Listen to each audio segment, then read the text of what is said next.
Leadership. One of the most important aspects of leadership is communication. And one of the most important aspects of communication is storytelling. That's why I'm so excited to mention the Stories with Traction course with you. In this course, you will learn how to be a great storyteller. I share concepts with you on how you can boost sales, enhance your internal communication and marketing, and create a vibrant company culture. If you're looking to build a story bank for your organization and utilize a framework to persuade more effectively, go check out the course in the show notes, the Stories with Traction course. Now, on to the podcast. Persuading people to take the actions we want can be hard. Our teams and clients are bombarded with thousands of messages every single day. But there is a way for you to get above the noise. Stories. This is the Stories with Traction podcast, and I'm your host, Matt ZAUN. Join my guests and me as we unpack the power of storytelling. We'll talk about topics like leadership, sales, and marketing, all through the lens of strategic storytelling. Enjoy this episode.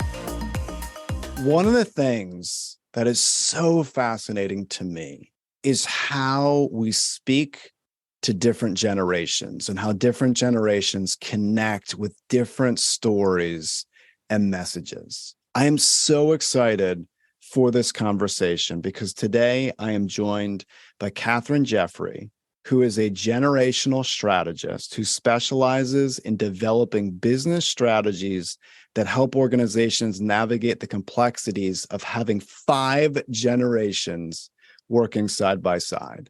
Welcome to the show. Thank you. It's great to be here, Matt. Thank you for your time. I know you're extremely busy flying all over the country and working with different organizations that see a need for this. And I really want to talk about what you do, the importance of what you do, and how even going into the future, it's going to remain important, especially as leaders want to talk and connect to millennials. So before we get to the different generations and different ways to connect with certain generations, how in the world did you get into this field? I love that question. So I used to be in higher education and I used to teach leadership development and for 10 years. And this is when millennials were in college. All right. And I'm a Gen Xer, so that's important here. And every year I would ask my students, what is the best form of leadership? And I'd give them 3 choices. And it was democratic, authoritative, or laissez-faire. And one year, every student raised their hand at laissez-faire. And being the Gen Xer that I am, I was like, really? Like, you all think you do you leadership is the best way to lead? And they were like, absolutely. And so I started to realize, like, what's going on here? Like, I'm trying to teach effective leadership, but the way they perceive leadership is totally different, than the way I do. And so, believe it or not, I ended up doing my dissertation research around millennials and their view of leadership in teams, because I was fascinated by this and I needed to do something about it, right? And so I did a huge qualitative study. I interviewed a ton of millennials. And, and we can talk about this later if you want, but, basically, one of the things that surfaced is how does each generation view leadership, right? And so one of the core things a company has to consider is, how are my boomers leading and how is that being perceived by younger generations? And is that bringing, tension, and vice versa as younger generations move into leadership positions? And so then I left higher ed and I started working with one of my friends who was doing some consulting, and I was doing some leadership development stuff with him. And I started to realize, wow, this topic like really matters. Like, people want to know how to do this well. And so then I just started kind of putting stuff out there and having conversations, and man, it has taken off. And now that Gen Zers are in the workforce, I think that it's become it's a even hotter, more relevant topic, because there's this whole new generation that people assume, they're like, oh, well, the millennials can work with the Gen Zers. They get them. And millennials are like, oh no, they're from another planet. Like, we don't understand them either, So it's just a continual place where strategy is very necessary. Shall I say it that way? So here's what I love about what you just said. Okay. So when COVID originally started and in 2020, when we were all cooped up in our homes, I read a ton of biographies. I was reading through biographies of high achievers, and I'm sure I have that list somewhere, but I was taking copious notes on what designates someone reaching a peak when it comes to success and then fundamentally changing the world around them. And the common thread in all of these books was there was a big aha moment that led to an obsession.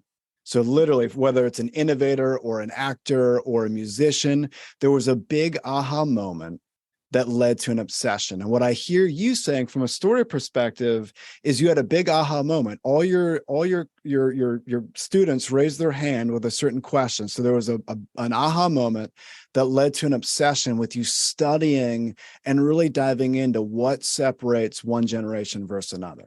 So I really appreciate you mentioning that. That's really interesting to me. Now, when you were doing this deep dive into leadership as it pertained to millennials, was there some preconceived notions that generations get wrong? So like when baby boomers say millennials are A, B, and C, what do they get wrong with the stereotypes that they are projecting on millennials? What were the big takeaways as far as the falsehoods, so to speak? Yes, well, I think, one of the biggest misconceptions around millennials, it started with Time magazine, where literally the front page of the magazine said millennials are lazy, narcissistic, and entitled. And I think that our world has changed drastically. Therefore, people have also changed. And so millennials have grown up in a very different world. And most of the millennials I see in the world are killing it. They're working so hard, right? They're moving into positions of leadership, if not already there. And they're like, would you please stop saying that about me, right? And that generational bias that we're bringing into the workplace has a huge impact on how the generations show up. And I think millennials in particular, like I've worked with some who are in healthcare, and they say, Catherine, when I go to work, I dress like a Gen Xer and I talk like a Gen Xer. And then they say, because I'm afraid if they seriously find out I'm actually a millennial, they're never going to promote me. Right. And that's so wrong. There's so many things wrong with that. And so if we're not creating these environments where every generation is welcome at the table, wow, we're really going to miss the boat, So it's amazing the power of media, because you mentioned that Time magazine cover, just the sheer power of the perceptions that we get. And, my story is somewhat similar to yours as what I've seen regarding millennials. So my background's in the political arena, and I will tell you that, and everyone listening, it's amazing the work ethic that I've seen in the political arena as it pertains to millennials. We're talking about individuals, a lot of which when they were starting out were willing to take on absurd internships, meaning unbelievable hours for next to no pay, very, very high stress situations, and they work like crazy. I mean, the grit is unbelievable. I mean, I felt bad for some of them watching, like, look at what they're willing to go through to achieve what they want to achieve. It was astounding. So if the perception is what Time magazine's putting out, what a disservice it would have done to a wave of individuals that are doing great work. So what else have you seen from a media perspective? Maybe it's Hollywood, maybe there's a certain book. How has media pushed this narrative into culture regarding millennials? Oh gosh. Yeah. Well, I think there's all I'm trying to think of a specific movie. There's that one with Matthew McConaughey, right, where he's still living with his parents. That whole view is out there. But one movie that popped into my head that's counter the stereotype is The Intern, right? With Anne Hathaway and who's the main guy? Do you remember that movie? She's a millennial. She starts an online and he's a baby. Robert De Niro. Is it Robert? I believe it is Robert De Niro.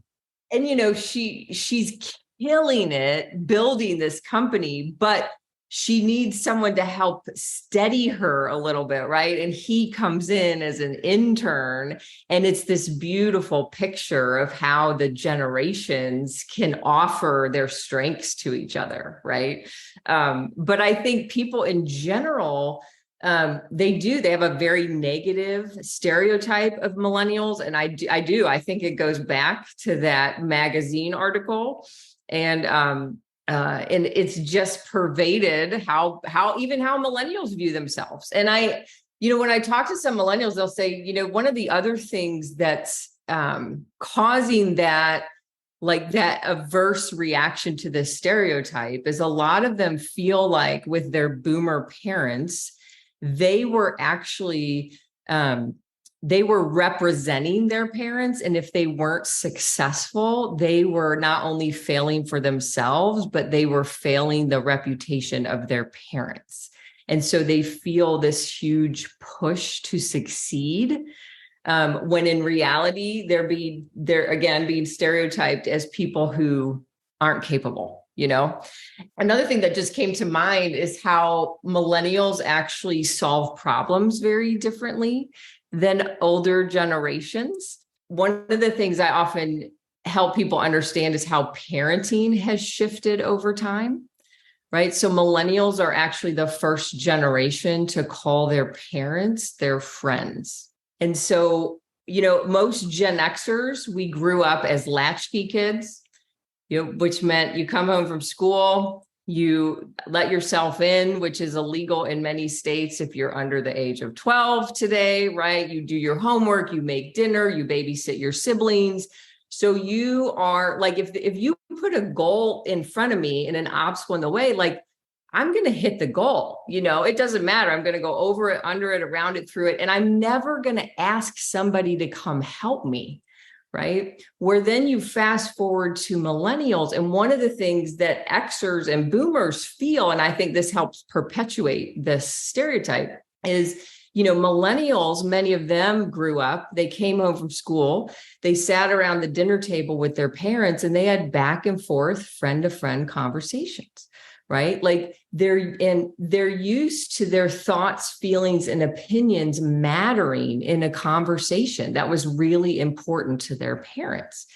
And they would have, they would come home, they would have soccer practice, dance recital, a play date. They would then have dinner, take a shower, do their homework, and go to bed. And they were used to having an adult who was right there with them.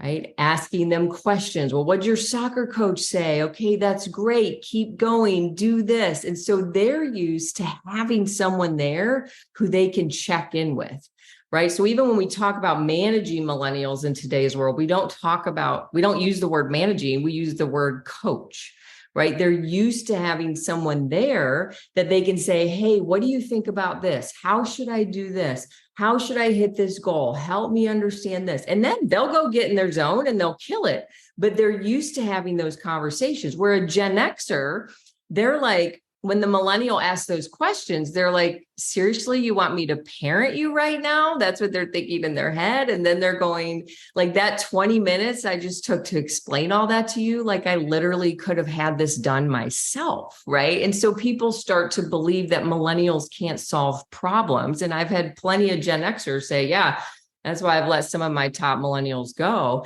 And it's like, no, they can solve problems, but they go about it in a very different way, right? And so we have to understand that as Xers, you had to figure it out. You had to learn to prioritize to survive.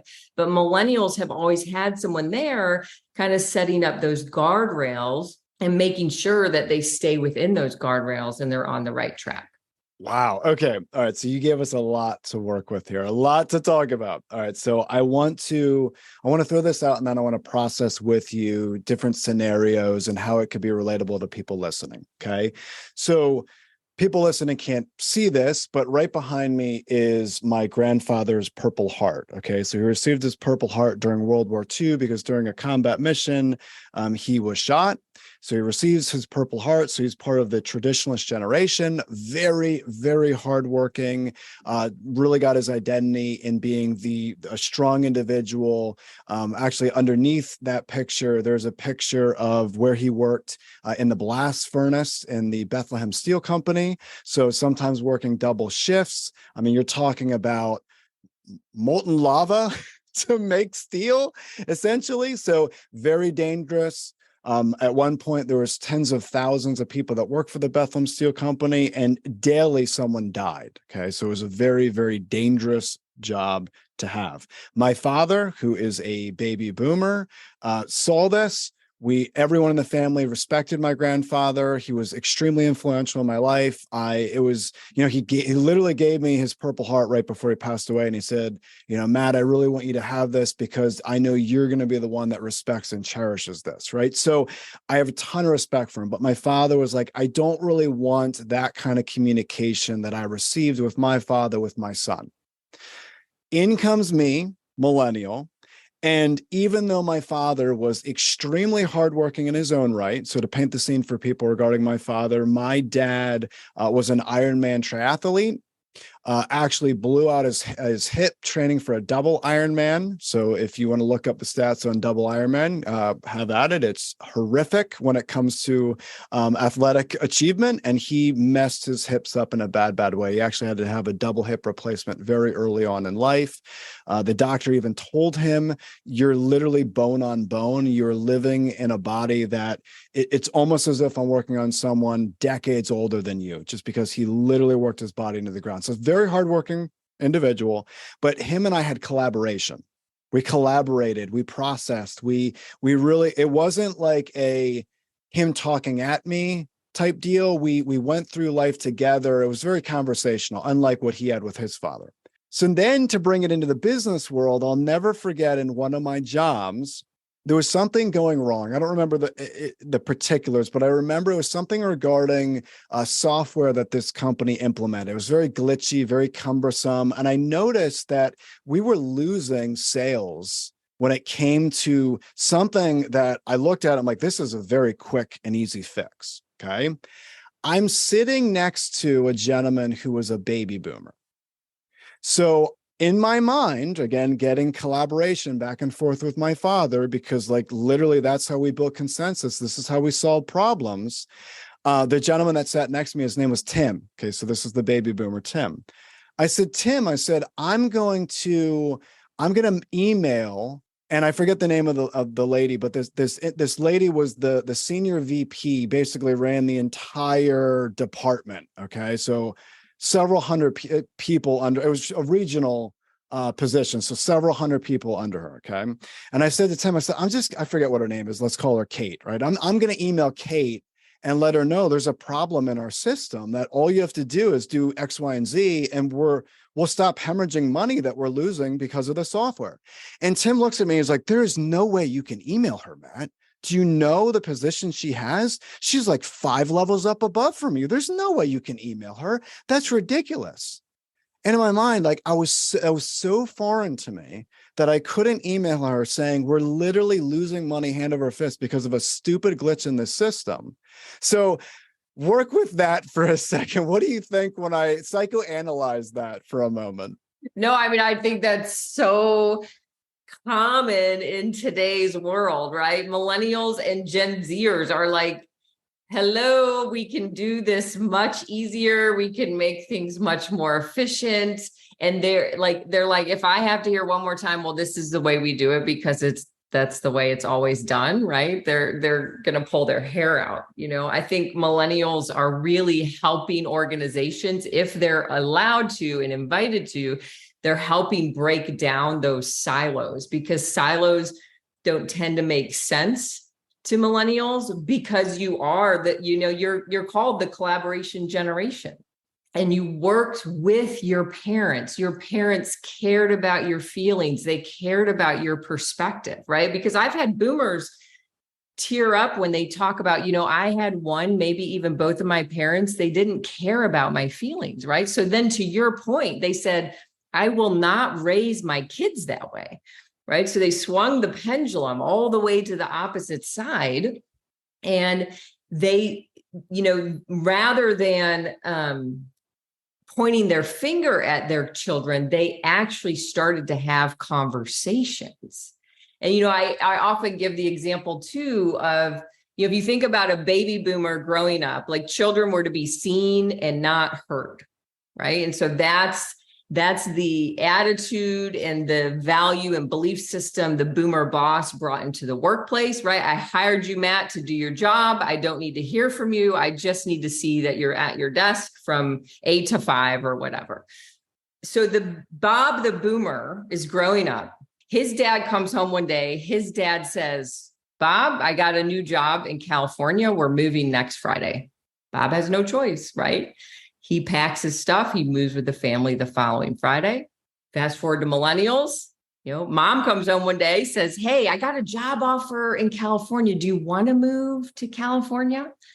Right. And how would it impact your college, your sports, your friends? And if the millennial kid said, we don't want to move to California, there's a really good chance that they wouldn't move. Right. And so that was a high value from boomer parents. Right. I want to hear you. I'm being very intentional about this. I want to know how you feel. And so one of the things that happens then in the workplace, to even build on your example, is the boomer boss is giving the millennial that annual review, right? Which to a boomer, that meant everything, like my career is hinged on this annual review. Well, halfway through the review, the millennial will start giving the boomer feedback. And that does not go over well with boomers, right? Because in a boomer world, the boss is the boss. Therefore, the boss automatically gets respect, right? You don't give me feedback. I give you feedback. And the millennials going, oh my gosh, I didn't mean to blow my performance review. I really wasn't trying to be disrespectful, right? But for them, you're supposed to have back and forth conversation. Like, let's talk about this. Okay, this is how I'm impacting you. This is what you would like to see from me. Well, this is what I would like to see from you, right? And that, man, the sparks really fly when that huge paradigm shift isn't understood, right? Because people take it personally, and it can cause a lot of issues in the workplace. So I appreciate you mentioning that. Now think of it this way with the scenario that I gave, though, how much money could have been lost. So when we're talking just sheerly from a business perspective, the importance of collaboration. So I could have listened to Tim and said, all right, so what do I do, Tim? Oh, well, what you need to do is you need to wait it out for a little bit and then build a better relationship with our boss so that you can share it with him. So then he can share it with his boss, and then he could share it with his boss, and then he could share it to her, all these chains of command up. And then by the time it gets to her, it's going to be lost. It's going to be like whisper on down the alley. So it's going to get lost. And then maybe a few months later, because she only visited our location maybe once a quarter, maybe possibly I could pull her aside and say, hey, did you realize that we're losing like a ton of money on a daily basis because of this stupid glitch in the system? Now, obviously, I would have said it probably a little bit more poised than that. But I mean, think about it. Like, it's absolutely ridiculous. And I think what Tim, his thought was, hey, Matt, I'm going to spare you because this was her initiative to push out this software. So it's almost going to be like you're going to be coming against her by saying, hey, there's a glitch. So it's very interesting what could be missed. I think every generation has its strengths and weaknesses. I don't know if you would agree with that, but it's almost like we need to fill the gaps with different strengths, depending on the role, depending on the situation, so that there are blind spots in business that we could be missing. So how would you advise a leader that does have multiple generations under them? How would you advise them to, I guess, bring in verbiage from Jim Collins from Good to Great? You got to get the people on the bus and then on the right seats in the bus. So how would you recommend placing different generations? Is there such a thing as making sure that you elevate certain strengths of generations, or what would you advise them to do? Yeah, I think looking at the strengths of the generations is huge. I had one millennial CEO. She had 30 millennials or 30 employees in her company. They were all millennials. And by the time we got done with our conversation, she's like, I seriously have to diversify, right? Like I'm missing out on the incredible, like, Gen Xers, you typically don't have to light a fire under. You're going to make it happen, right? And like that kind of mindset versus millennials and their crazy sense of collaboration, right? They want to make sure everybody's heard. They want to give feedback. They work really hard. Yeah, I think capitalizing on that is huge. I think also one thing for bringing the generations together is getting, listening to everyone's perspective. Like if you have an organization and all your decisions are made by Xers and boomers, and you're never bringing millennials into the conversation, or even now Gen Zs, whether it's your leadership team or your board meetings, and maybe they're not on the board, right? But are you inviting them into conversations to share their perspective? Because if we don't listen to everybody, we're just going to fall further and further behind, right? And then I would also look at where are those spaces where intergenerational community is actually happening, and how can you build on that? And a lot of people, people have mentoring programs. Some people are starting to like do reverse mentoring. I personally prefer the word co-mentoring, right? Where it's like, if I'm mentoring a Gen Zer, that Gen Zer's mentoring me right back, right? Because as a Gen Xer, honestly, I have just as much to learn from them about where the world's headed and how to navigate it as they have to learn from me and all the wisdom and experience that I would bring to that situation.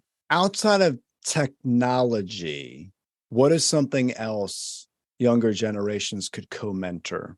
One, breaking down those silos. What does it look like to even lead from a different perspective, right? I think, we went from traditionalists is very hierarchical, top down, makes a lot of sense. There's a war going on. Boomers lead by consensus, right? They're going to get everybody's perspective before they come in the room and make sure everybody's on the same page. Xers, it's an art. I learn as I go. I don't know what's going to hit me next, right? Because, that latchkey mindset. And Xers do a lot through relationships. Xers learned very early on they needed key relationships. So relationships really matter. And then millennials, it's all about, shared but equal, right? We should all work out of our best strengths. And then leadership is more of like, it's a role that I hold where I'm a facilitator. So right now in this moment, I may have more responsibility than you, but they're very clear, just because I have more responsibility doesn't mean I have any more value, right? We're all equals. And that can be a very effective way to lead. And I think that, I had one millennial, he was taking over this comes up a lot in family businesses. He was taking over the family business for his boomer dad. And he said, yeah, when we first started, we were in therapy 3 times a week. He's like, now we're down to 2, we're doing amazing. Right. Like, and so, but I think if we don't stop and look at how younger generations respond to leadership, what they need from a leader, and a lot of it has to do with how they were parented, then I think companies are going to fall further and further behind, because the companies that are still operating the way they did 50 years ago, they're not going to be the innovative companies that are going to move us into the future and that are going to draw the best talent, right? So one of the things that you were saying, and I'm guessing you were alluding to this, but I want to talk about maybe specifics with this, is you were touting out you're mentioning different generations, and then you were kind of connecting it almost to like a big event. So with the traditionalists, we have World War II. And then with the baby boomers, we have, hey, I don't want to do that regarding what my parents did. So there was a change. So what happened with Gen Xers that was a big cultural change? Yeah. So the divorce rate had tripled. So there were many more women in the workplace, right? So Gen X was kind of like on their own as a generation, right? And we even used to be called the slacker generation. They didn't think we were going to amount to anything. And now we're basically the get it done generation, right? Like, just tell me what I need to do. I'm going to go make it happen. Don't get in my way. People, younger generations complain about their Gen X bosses' emails, right? They're like, yeah, they just tell me what to do in the subject line. They don't even say hello in the body of the email, right? Because they're just so like, just get it done. I don't want to worry about all that stuff, you know? I'm laughing because it is amazing some of the emails I've gotten from Gen Xers where like I'm crafting what I think is a really well written email. I'm like putting my heart and soul into it. I'm like, I'm gonna do this and that, and then I get like okay back or something. I'm like, awesome. You're not alone. You're not alone. Yeah. All right. So what's the big shift with millennials culturally? Yeah, so I think a huge thing with obviously technology, right? But then the way they were parented, I think, is the biggest shift. And that's even why in leadership, right? There's this hierarchy is being flattened, right? Things are starting to be more casual, right? And even if you think about like conflict in the workplace, like millennials and Zers are like, we don't really want to do conflict, you know, where boomers, they might have grown up with 5 siblings and 1 bathroom in their house. Like they learned how to do conflict at an early age and they've done it their whole life. They see it as a way of life. Like it's not something that scares them or, makes them uncomfortable. It just is. Where younger generations, right, as you become more on that peer level, at least in your mind, that's how you see it. That conflict feels more evasive and a little more anxiety provoking, I think. Interesting. All right. What about Gen Z? What's the big cultural shift there? Yeah. So I think there's 2 things I would say is, one is they're the first generation to call their parents their best friends. And so, you have parents now showing up at job interviews. You have major companies having bring your parent to work day, right? Like the presence of the parents is unprecedented, right? Like a baby boomer wouldn't imagine going to an interview with their millennial child. That wouldn't have happened. But Gen Zs, it's very different. I think the other thing is technology, right? So the Gen X parent and the Gen Z parent are the furthest in terms of technology advancement. So just the parent even understanding the child and having to get on the same page. But then I also think more and more we're in this culture where we don't want to feel pain. And we want a quick fix, give me a pill, right? Like help me get through this. And I think that, we went from the boomer being the helicopter parent and Gen X, you kind of have 2 main contingencies of Gen X parents as I see it. Like one is the kid falls, they're like, get up, get over it, you'll be fine, right? The second one is being called the drone parent. So that is the parent that they're going to get in the ditch with their kids, right? They're going to protect them from anything bad going on in their life. And I think about the university admission scandal, right? If you play that out to the first, like I want to make sure that there are no obstacles in the way of your life so that you can have it exactly the way you want it, right? We all know how that ended up, right? And so I think many kids aren't learning how to navigate pain or hardship when they're in their home with their family that they feel safe with, right? So then they get into the world. And I think it's a much bigger leap for them to learn how to manage a lot of those things and how to navigate, negative events that we all have throughout life. And so a lot of people will say, I feel like I'm parenting the Gen Zs that come into the workplace. Well, in many ways, I think we are. And we're also asking them, if you've ever followed a Zer around for a whole day, the way they live their life is often very different than the way someone from an older generation would. But then we bring them into the workplace and we're like, okay, do all these things. And they're like, yeah, but I wouldn't do all these things the way you do them. Right? Like it doesn't even make sense to me. It doesn't translate. And so I think we have to step back and say, okay, what do our Gen Zers need and how can we train them up instead of getting so frustrated with them? We have to give them space to grow and learn and to understand that the way our world operates is very different than theirs. And if the two don't start to meet in the middle, again, companies are going to fall further behind. And I think of this, I'll tell you this quick story. So I was working with this pizza company. This was in Nevada. And they had all these restaurants around, and the older employees were really frustrated with the Gen Zers because they didn't want to pick up the phone and take orders. And, we're talking and I'm like, okay, well, how many times has a Gen Zer actually answered the phone and not known who was on the other end? Never, right? Like never. They've always had a phone where they know who's calling. And so as a Gen Xer, for me to answer the phone, right, it could have been my dad's boss, my mom's friend, my sister's boyfriend. Like it wasn't something that stressed me out. It was just a part of my day, But for a Gen Zer to pick up the phone and talk to someone that they don't even know who you are, that causes anxiety. And it's not that they can't do it. They're very capable, but they want you to be there with them as they're learning, right? So we just have to kind of unpack those kind of things a little bit.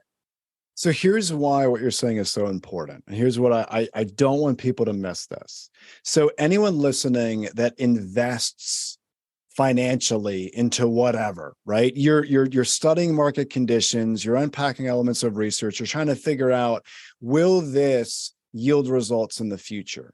I almost feel like what we're doing here, it's like we're doing, brief study regarding sociology, understanding different elements of culture, right? But it's important because how we view the world, culturally speaking, when it comes to generations, it could have a huge impact when it comes to business. So there's something else I want to talk about where we can make predictions. Obviously, we could get it right, we could get it wrong, but it is interesting to think about. So the last generation I mentioned was Gen Z. What's the younger generation that I'm missing? We have Gen Z, and then we have Alpha. What? Alpha. Okay. So I want to talk about Alpha, and I want to talk about a particular individual, my son in particular. Okay. So my son who's 9, his name's Elliot. So let me take you through Elliot's world, and he is not the only human being that has gone through this. I'm sure there's a lot of people listening that can relate to what my son went through. Toward the end of his kindergarten year, the world gets shut down due to COVID. Okay, so the end of his kindergarten year, he was on Zoom school. How fun is that for a 4-year-old to be on Zoom school? It's not fun. His entire first grade year, he's on Zoom school. His teachers are stressed out beyond belief. They're just trying to survive. And his mother and father are, I'm running a business. My wife does amazing what she does when it comes to work, but we're both working, right? So now his entire first grade year is on Zoom school. Half of his school year in second grade is on Zoom. Then he goes back kind of, but it's very interesting how they go back. They're fully masked the entire year of second grade. And they have the most interesting precautions when it comes to being away from other human beings. So his first, I'm using air quotes, normal year is his third grade year in school. So let's make some because that is a big change, right? I'm not saying it's a world war like the traditionalists went through, but that's a huge cultural change. So I'm trying to figure out, what is he learning? And the thing that I realized with my son Elliot is he learned, I need to survive now so I might be able to thrive in the future. So what was interesting is he realized everyone around me is stressed beyond belief. I need to figure out a way to take care of myself. So I'm going to utilize every means necessary to try to figure out how I can be creative to get through this. So my son is the one that would go on YouTube and he would start looking up videos and trying to figure out, how do I do this? So he's the one where he'll say stuff to me and I'm like, where in the world did you learn that? Well, he learned it because he figured it out. Everyone else is stressed out that he needed to do that. So I don't know if that's an accurate depiction of what could be coming with this generation, but what are your thoughts regarding the COVID years and what it could spur on with the next generation? I love that. That says so much about your son and his own like ingenuity and resiliency. I mean, that's incredible. He sounds like a Gen Xer, in terms of like, I'm just gonna figure it out. Like I gotta take, no one's around to support me. So I've got to figure it out. So I think you'll see some, hopefully some beautiful things out of that. One thing I think that's fascinating about the alphas is they're the first generation to grow up alongside AI. So as AI is changing and evolving, they're getting older, right? And they're going to have this relationship along the way with AI. Like I just read an article the other day about AI becoming nannies for children, right? Because they can read the same book to your kid 10 times in a day without getting frustrated, right? And how it's supposed to equip parents to have more capacity and things like that. They're also the first generation to grow up as celebrities from a young age, right? All their pictures being posted on social media throughout their young lives. And then they're also, often many millennials will talk about this concept of gentle parenting, right? And Matt, I don't know if you've heard of that or if that's influenced how you parent, right? But people will describe it as, you don't say no, don't, or stop. You kind of redirect the child, hoping that, it gives them more space for creativity. And so a lot of people think out of that, what we're going to see, it's not so much about the exact goal that you hit, but it's the actual journey along the way that matters. That's fascinating. That's absolutely fascinating. One of the things, so you mentioned Gen Xers as far as self-sufficient, get it done. And then you also mentioned earlier in our conversation how there's millennials that aren't even willing to say they're millennials for fear of being stiff-armed or not getting promotion. And I want to talk about this with you because this was really interesting to me. So I got involved in politics very young. So in almost every room that I was in, I was the youngest person. And I needed to figure out a way to connect with baby boomers and older Gen Xers. Okay.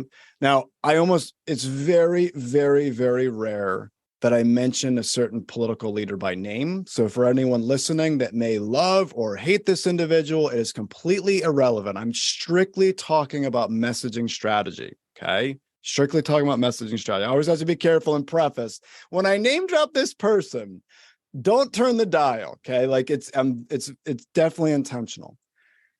One of the things that I learned by studying debates, because one of the things that I did for many years in the political world was debate prep. So I would get different candidates ready for debates. So I've seen my share of debates tenfold, right? So if you've seen a debate, I probably watched it, numerous times studying it. And one of the things that fascinated me about what Bill Clinton used to always do, so to give people background that aren't familiar with this, Bill Clinton became the governor of Arkansas at 31 years of age. Okay, so he was also the youngest person in every room. And can you imagine running a state at 31, right? Unbelievable. One of the things he did when it came to debates is he would figuratively bring someone up next to him and vicariously speak through them. Okay, so as an example, let's say he did this all the time in debates. You can go watch his debates, but he also did it everywhere he went. So as an example, let's say he was talking to someone in a meeting and this person was a farmer in Iowa. And then the next day he was talking about farming regulation. So he talked to this farmer in Iowa and his name's John. The next day, some of farming regulation, he's not going to say, I believe we need to do X, Y, and Z, because he opens himself up for debate. But if he says, hey, yesterday I was just talking to this farmer in Iowa, and here's what he said. He said he needs bump, bump, bump. Now he figuratively brought them with him, and he's vicariously speaking through him or her. And now they need to blow holes in the argument as it pertains to that person, which they were not willing to do. That's why he was able to do a lot of what he did. So here's why I mentioned that. I took that and I kind of ran with it, because the idea was, if I'm in a room full of baby boomers and I'm in a room full of Gen Xers, I need to find individuals or concepts that they glorify and respect, and I need to figuratively put it out there and vicariously speak through them or it, depending on what it is. And they're going to be less willing to attack me, the lazy, according to Time Magazine, the lazy millennial, right? Because I'm bringing their heroes in the mix as it pertains to my stories. So I don't know if you've seen this messaging technique, or if anyone that you're around has thought of it, but there's something to be said on, if you're talking to a certain generation, who are the heroes of that generation, or what are the concepts that they lock on to that you can utilize. So now it's like, if they're going to try to argue, they're going to argue against what they believe, which they're not willing to do. I love that. I mean, I think that really comes into play for companies when you're dealing with your customers, right? I feel like, well, it's also your employees, but I think the one of the biggest discrepancies is teaching younger generations how to interact with an Xer or a boomer. Like, to your point, you write these Xers, these long detail, emails, you're like, this is a home run, and they send you back an okay, right? Because they're just moving on. They're just like, I got the information, I'm moving on. I think with older generations, it's hitting on like work ethic, right? It's loyalty. It's, like people who are committed and they're in it for the long haul. I hear Xers talk about like, it's all about work. Boomers were live to work. Xers became work hard, play hard. Like, we're going to be there. We're going to follow through, and we're going to be passionate about whatever it is we're doing, whether we're working or playing, and I think for millennials, it's about collaboration. It's about innovation. It's about being part of something bigger than yourself, right? And doing more good in the world. And then with Gen Zers, I think you have to think about health and wellness, right? Because they feel so much anxiety, and they want to feel taken care of and seen as a holistic person. And then, they're going to talk about diversity. They want to know that you're being transparent and authentic with them. And then, are my values aligned with yours? And so one of the things I talk with companies about, I just got done working with a company. They did a corporate survey, and one of the questions was around, are our managers displaying ethical behavior? Okay, well, their scores went down. And so we did some focus groups, and they were freaking out, right? These boomers and Xers are like, oh my gosh, are they seeing one of our employees do unethical things? They're like, what's happening? Well, it turns out the word ethical to younger generations means like, are you treating me with respect? Like, one person actually said, is your email appropriate in tone to me? So even pulling apart, like, what are the values in your company? How is your mission statement worded? And how do these words, whether you know it or not, resonate across the generations? And you might even have to have groups, multi-generational groups that are going, well, this is how I see this, versus this is how I see this. And then how do you come to something in the middle that makes sense across the generations? Wow, that's so fascinating regarding the wordplay and kind of what it means. It's interesting. One of the questions I get asked quite often is regarding humor. So regarding stories, how do you bring out humor? And I consistently share the same thing with, it doesn't matter what the audience is. I'm always hesitant when it comes to humor, because think of politicians that try to be comedians, right? It doesn't bode well for a lot of them, right? They're not comedians. They get in trouble. They have a tendency to offend certain people, because something that's funny to someone is not going to be funny to someone else. So I always recommend, instead of saying, let me tell you a joke, and then saying a joke that could be offensive or could just fall flat, and now the person looks like an idiot, it's, if you share a story and one group finds it funny, awesome.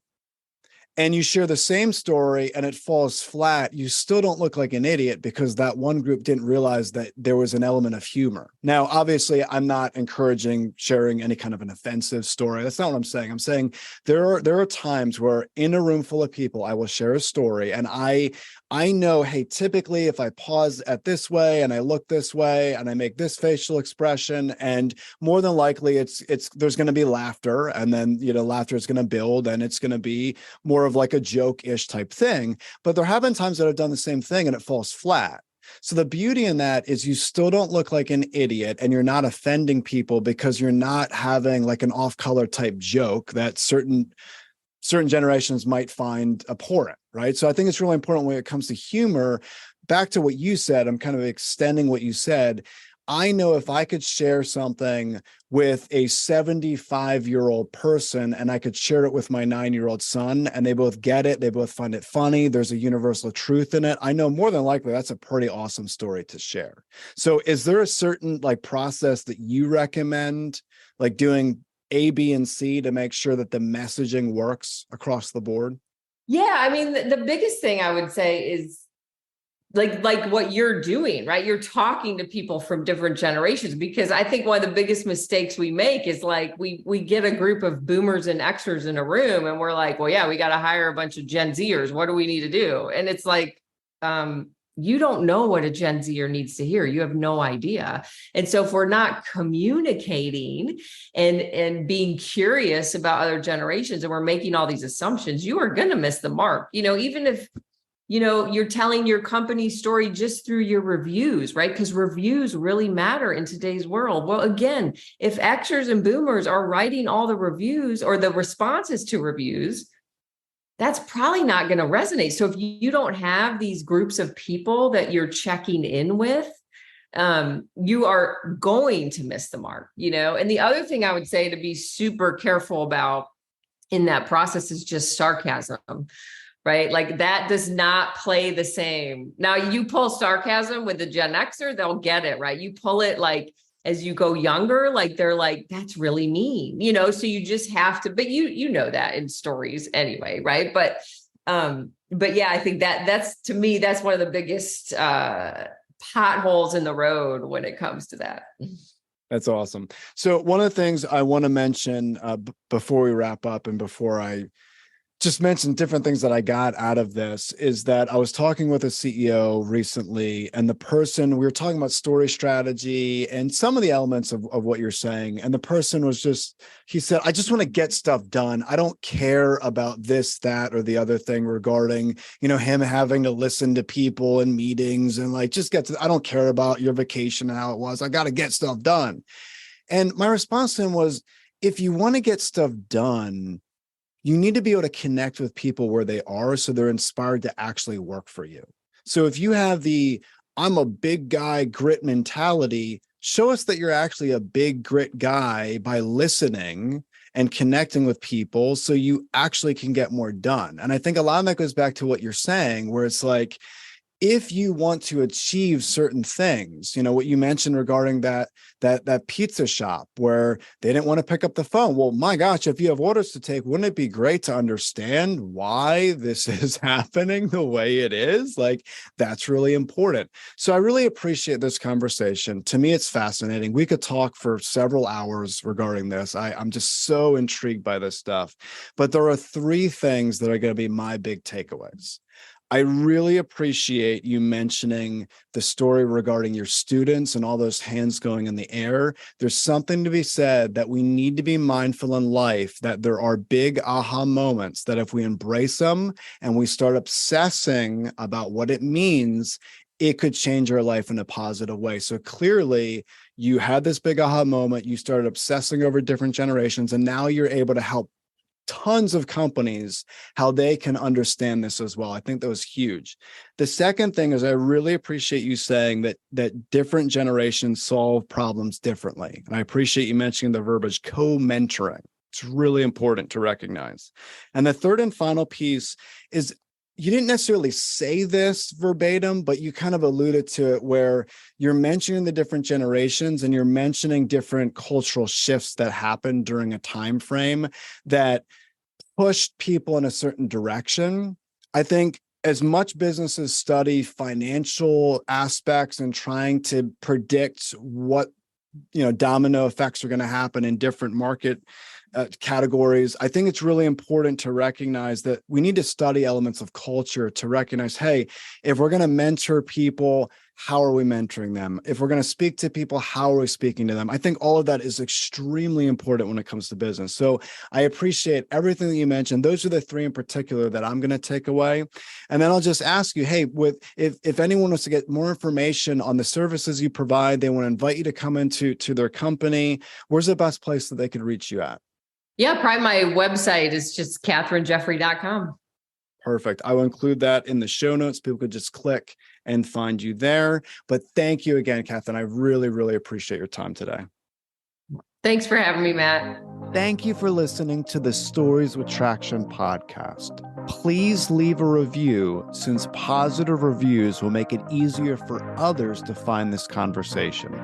Next episode will launch on Friday at 8 a.m. Eastern. Until then, remember, if you want to persuade with power and inspire those around you to action, you must share more stories.